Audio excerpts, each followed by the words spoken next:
I think I was about 5 years old when I realized my mom was very rich. Before then, I thought that everyone lived in a huge house like me, with cooks and maids and a private driver. I guess you would say I lived the perfect life.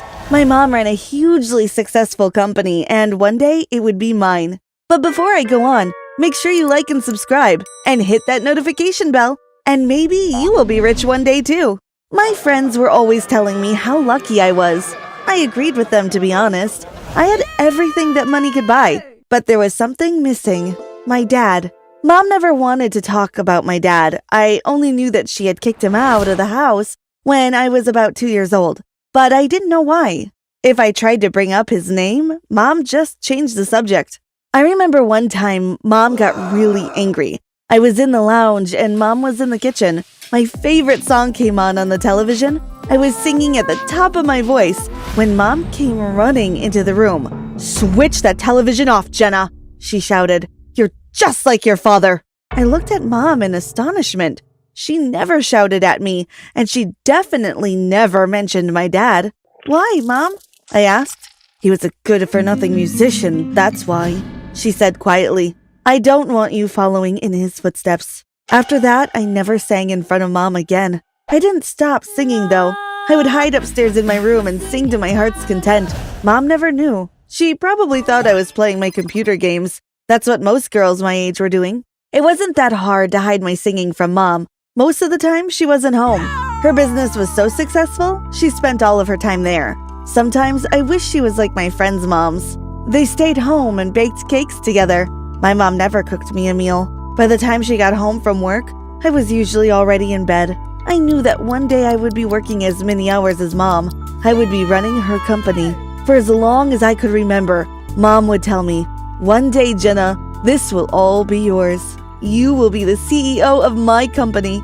My best friend was Cheryl. She was the only one I could confide in. When we got to high school, we had to choose what subjects we wanted to study. Everyone was so serious about picking the right subjects. "What do you want to do when you leave school?" asked Cheryl one day. "It doesn't really matter what I want," I replied.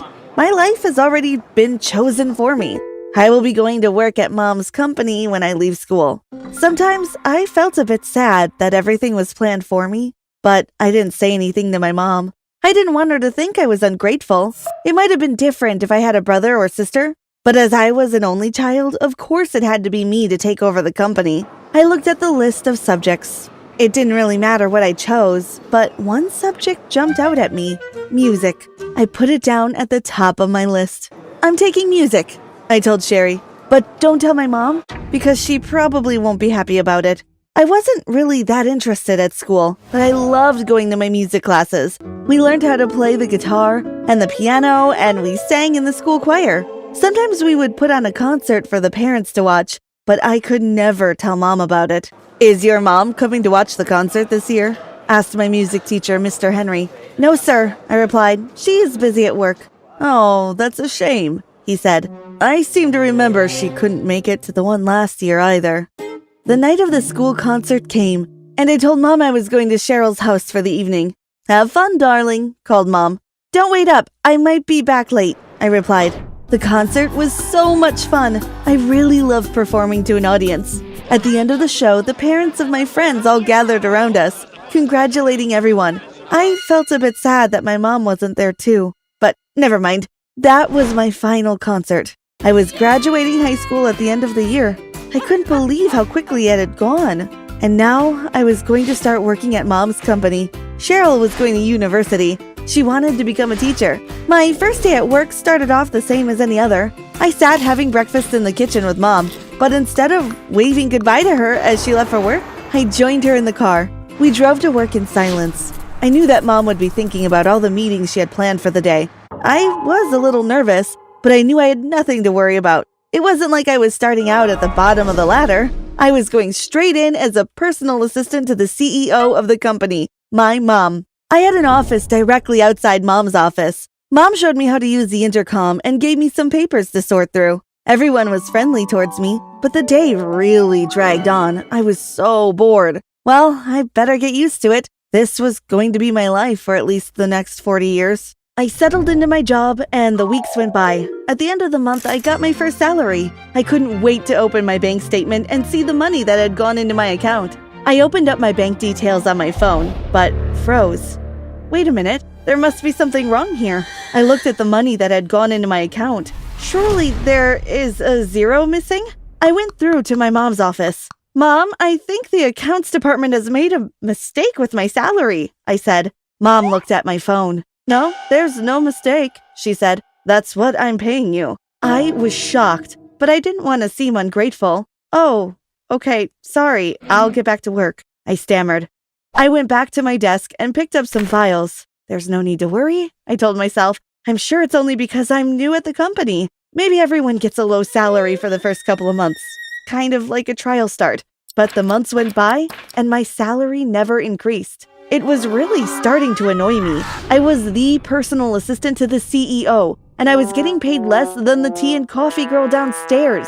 One night after a particularly difficult day at work, I just couldn't take it any longer. I went into Mom's office and confronted her. "When am I going to get a fair salary?" I asked. "Your salary is fair," she replied. "Are you kidding me?" I screamed. Then I lost my temper. "I hate you, and I hate this stupid job. I resign," I shouted. Mom didn't even try to stop me. Well, I had said it now, and I had to follow through with it. I grabbed my bag and stormed out of the building. Well, she needn't think I was going to be hanging around here any longer. I was going to move to another city. I packed my bags and left the house before Mom got home from work. I took the train to the next city. As I sat looking out of the train window, I thought about what I was going to do. I took out my phone and started searching through the adverts for accommodation. Eventually, I had found a place to stay, sharing with 3 girls, Kelly, Diane, and Lucy. The girls were really nice, and we soon were all getting along really well, laughing like we had known each other for years. "Do you have a boyfriend?" asked Diane. "No," I replied. "Well, we have lots of friends. I'm sure you will find someone soon," she said. "Oh, I need to find a job first," I said. "Well, the restaurant I work at is looking for a waitress," said Lucy. "Why don't you come tomorrow for an interview?" I couldn't believe it. Everything was falling into place. I had new friends, a place to live, and now a job. I didn't need Mom. I could look after myself easily. But the next day, things didn't look quite so rosy. For a start, I burnt my toast for breakfast. I didn't know how to work the toaster. Who knew you had to set the dial at the correct number? I had never cooked for myself. I didn't know how to wash or iron, and as for cleaning the house, forget it. At first, the girls thought it was quite amusing that I couldn't do anything for myself, but then it started getting on their nerves. I knew that if I wanted to stay, I would have to teach myself all of these things. So that's what I did. I was so proud the first time I cooked them all a meal. It was only spaghetti bolognese, but it felt like a 5-star meal to me. Everything was great, except one thing. I didn't really earn enough money waitressing to keep me in the way I was used to living. I would need to get another job. But what else could I do? Then it came to me. I would go out busking in the evening. I bought myself a guitar and found a place on a busy street to stand. I began to play and sing. It wasn't long before a crowd was gathered around me. "You're really good," said a man as he threw some coins into my guitar case. I made quite a lot of money that night. I went there every evening, and every time I drew a big crowd. One night, as I finished my last song, a man came up to me. "I've been watching you all evening," he said. "My name is Dave. I'm a record producer. I would like you to come to my studio tomorrow for my partner to listen to you." I was so shocked. He handed me a card with his details. "Be there at 11 o'clock, he said as he walked away. When I got home, I told the girls all about it. "Be careful, Jenna," they said. "This could be a scam." They're probably right, but I'm still gonna give it a try, I thought. The next day, I went to the studio. I sang for Dave's partner, and much to my surprise, he offered me a contract. After that, my life was a complete whirlwind. My first song came out, and it sold millions of copies. I had hit after hit. I moved out of the girls' apartment and into a mansion of my own. One day, I was sitting in the music room in my house when my assistant came in. "There's someone to see you," she said. "He says he's your father." I looked at her in shock. "Send him in," I said. The man walked in and ran to me. He gave me a big hug. "I'm your dad, Jenna," he said. Is he really my dad, or is he someone just after my money? I wondered. But then he said something that convinced me. "You get your voice from me. I'm a musician too." My dad came to live with me. We had a lot of time to make up for. I felt a bit awkward at first, but one evening we were sitting in the lounge after dinner and Dad turned to me. "Jenna, I don't suppose you'd like to sing with me?" he asked. "Yes, I'd love to," I said. I got my guitar and we began to sing together. Dad had a fantastic voice, and it felt so special spending time with him. That's when we really started to bond. I was so happy to be with my dad after all these years. But a few days later, my assistant came to me in my office. "I don't know how to tell you this," she said. "I saw your dad stealing some of your money and jewelry." "There must be an explanation," I told her. "I'll go ask my dad." I went through to the kitchen. Dad was sitting drinking a cup of coffee. "Is it true?" I asked. "Have you been stealing from me?" "You're just like your mother," he screamed. "I'm only taking what's rightfully mine. You owe me. Get out of my house," I shouted. "I never want to see you again." Dad left the house. At first, I was quite sad and lonely, but at least I had something to look forward to. The following week, I had my first concert. It was actually on Mom's birthday. As I sat there thinking about it, I began to think about my mom. I really missed her. I know, I'm going to send her an invitation to my concert. She probably won't come because she hates singing, but you never know, I thought. The night of the concert, I went out onto the stage. Thousands of people were there. I sang all of my hit songs.